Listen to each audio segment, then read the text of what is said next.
থেকে।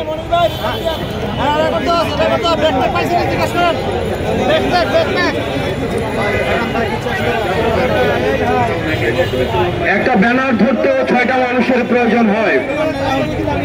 গত 16 বছর দেখেছি এই ব্যানার ধরার জন্য 6টা মানুষ খুঁজে পাওয়া যায় নাই। আজকে আপনাদের ব্যানারের পিছনে শত শত মানুষ এসে দাঁড়ায়। এই মানুষগুলো সেদিন গত 16টা বছর ছাত্রলীগের পিছনে এসে দাঁড়িয়েছে। এই 16 বছরের দিকে তাকান। আমরা ফেসিবাদের বিরুদ্ধে আপনাদের লড়াই এবং সংগ্রামকে আমরা সবসময় সম্মান জানাই। একই সাথে সাথে আপনাদেরকে মনে করিয়ে দিতে চাই, এই বাংলাদেশে আবার যারা ছাত্রলীগ হয়ে উঠতে চাইবে, যারা শিক্ষার্থীদের বিপক্ষে অবস্থান নিবে, তাদের পরিণতি ঠিক ছাত্রলীগের মতোই হবে। সুতরাং আপনারা শিক্ষার্থীদের বিরুদ্ধে অবস্থান নিয়েন না। গত 16 বছরের আপনাদের নির্যাতন নিপীড়নের কথা ভুলে যায়েন না। আপনারা যদি মনে করে থাকেন এই চাপাতির রাজনীতি, এই লজিস্টিকের রাজনীতি, এই ছাত্রলীগের রাজনীতি আবার আপনারা ক্যাম্পাসে আবার আপনারা রিস্টোর করবেন, তাহলে ছাত্রলীগ গেছে যে পথে আপনারাও যাবেন সে পথে। প্রিয় সহযোদ্ধা, এই গণতন্ত্র উত্তরণের এই যে লড়াই, এই লড়াই আমাদের সমন্বিত লড়াই। এই লড়াই আমাদের যে শহীদ হয়েছে যারা, তাদের রক্তের দায় আমাদের উপরে রয়েছে, তাদের রক্তের দায়বদ্ধতা আমাদের উপরে রয়েছে। তাদের রক্তের উপরে দাঁড়িয়ে আবার আমরা মাদার পার্টির এজেন্ডা বাস্তবায়নের রাজনীতি শিক্ষা প্রতিষ্ঠানগুলোতে রিস্টোর করতে পারি না। আপনার শিক্ষার্থীদের ভাষায় কথা বলুন। শিক্ষার্থীরা কি শুনতে চায়, তারা কি দেখতে চায়, শিক্ষা প্রতিষ্ঠানগুলোতে কেমন রাজনীতি করতে চায়, তারা কি চায়। আপনার শিক্ষার্থীদের জন্য যদি রাজনীতি করতে চান, তাহলে আপনাদের শিক্ষার্থীদের ভাষায় কথা বলতে হবে, তাদের মতের সাথে চলতে হবে, তাদের পথে চলতে হবে। কিন্তু আপনারা যদি আবার ক্যাডার পলিটিক্স করতে চান, আবার ছাত্রলীগ করতে চান, হল দখল করতে চান, সিট বাণিজ্য করতে চান, চাঁদাবাজি করতে চান, টেন্ডারবাজি করতে চান, আপনার পরিণত হবে সাদ্দামের মতো, আপনাদের পরিণত হবে আনারের মতো। গত 16 বছরে আপনাদের বিরুদ্ধে যে নির্যাতন হয়েছে, এই ফেসিবাদী আওয়ামী লীগ আপনাদেরকে যেভাবে নির্যাতন নিপীড়ন করেছে, আপনারা মজলুম ছিলেন, আপনারা চালু বলেন না। আপনারা মজলুম ছিলেন, আপনারা চালু বলেন না। আপনারা মজলুম ছিলেন। মুসলিম যখন জালিম হয়ে ওঠে, তখন পৃথিবী বসবাসের অযোগ্য হয়ে যায়। প্রিয় সহযোদ্ধা, আমরা আপনাদের কাছে আহ্বান জানাবো, শিক্ষার্থীদের প্রতি আমাদের কমিটমেন্ট রয়েছে, আমাদের সমন্বিত কমিটমেন্ট রয়েছে।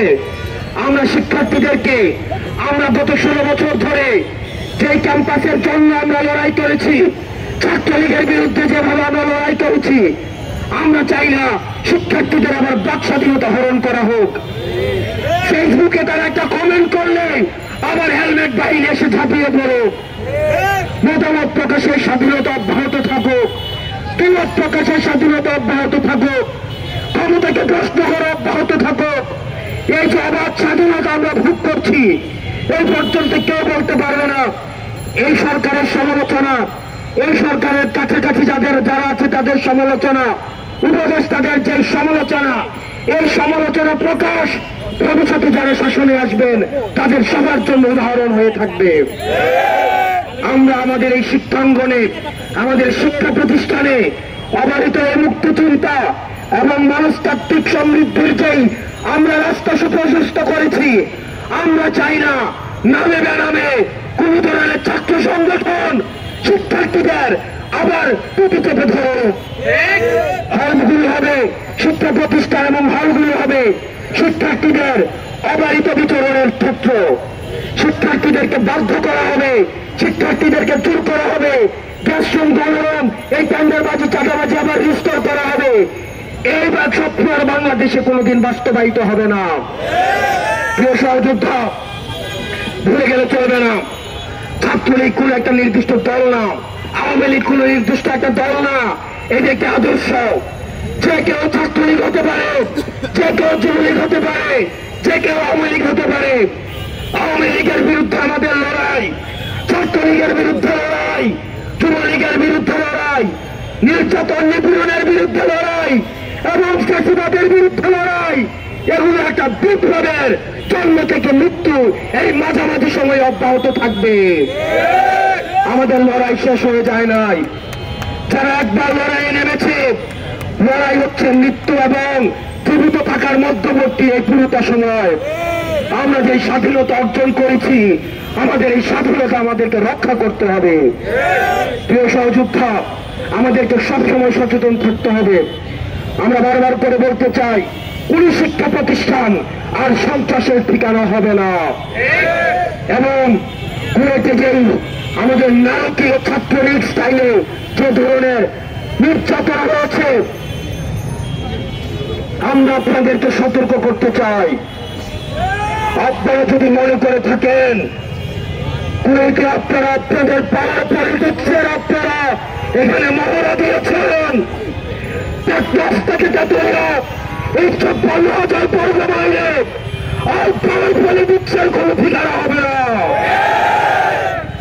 কুয়েতে যে নারকীয় যে নির্যাতন হয়েছে এবং জুলাই ব্যাপী যে ধরনের নারকীয় নির্যাতন হয়েছে, আগামীকাল সারা বাংলাদেশের সকল শিক্ষা প্রতিষ্ঠানে এই নারকীয় নির্যাতনের ভিডিও চিত্র প্রকাশিত হবে। এই জুলাইকে আমরা বারবার মনে করিয়ে দিতে চাই। এমন আমাদের আগামীকালের কর্মসূচি সারা বাংলাদেশের প্রত্যেকটা শিক্ষা প্রতিষ্ঠানে আমাদের যে জুলাইয়ের নারকীয় যে নির্যাতন নিপীড়ন এবং গতকালের এবং আজকের কুয়েতে যে নির্যাতন নিপীড়ন চালানো হয়েছে, আবার আমরা দেখেছি হেলমেট বাহিনীর আগমন হয়েছে, রামদা বাহিনীর আগমন হয়েছে। তাদেরকে আবার জাতির সামনে প্রকাশ করা হবে।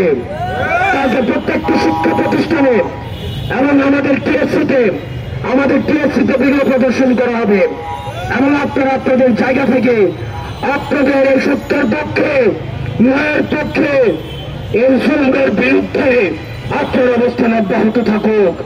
ইনকিলাব জিন্দাবাদ, ফ্যাসিবাদ মুর্দাবাদ। সালামু আলাইকুম।